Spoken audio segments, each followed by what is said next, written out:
పొద్దుగాల 7 గంటలకు వస్తుంది, సాయంత్రం 5కి పోతుంది. అంటే ఎన్ని గంటలు ఉంటుంది? 8-9 గంటలే ఉంటుంది. అంటే చెప్పకనే రేవంత్ రెడ్డి ఏం చెప్పింది జీవో ద్వారా అంటే, రేపు రాష్ట్రములో రైతులకు 8-9 గంటల కరెంట్ ఇస్తా అని ఈ జీవోలో స్పష్టంగా చెప్పిండ్రు. అందుకే I'm challenging mister Revanth Reddy, 24 గంటల ఉచిత విద్యుత్తు రాష్ట్ర రైతాంగానికి ఇస్తేనే నేను ఓట్లు అడుగుతాను. చెప్పు నీకు దమ్ముంటే, చెప్పు నీకు దమ్ముంటే. ఈ జీవో ఏం చెప్తుంది?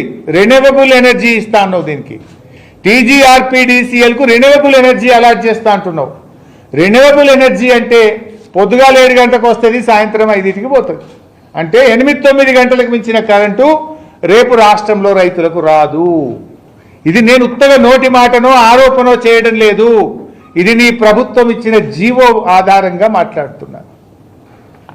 మరి జీవో ఏంది? ఎందుకు ఇచ్చినావు? ఇది ఇస్తే 3 డిస్కామ్లకు సమానంగా పంచు ఉన్న కరెంటును. థర్మల్ పవర్ కానీ, హైడల్ పవర్ కానీ, రెన్యూవబుల్ ఎనర్జీ కానీ. రాష్ట్రంలో పాతవి 2 కంపెనీలు ఉన్నాయి, కొత్తగా ఒకటి పెట్టి మూడింటికి సమానంగా ఇయ్యి. అంటే థర్మల్ కరెంటు పక్కాగా 24 గంటలు వచ్చే కరెంట్ ఏమో ఎన్పీడీసీఎల్కు, కంపెనీలకు, ఇండ్ల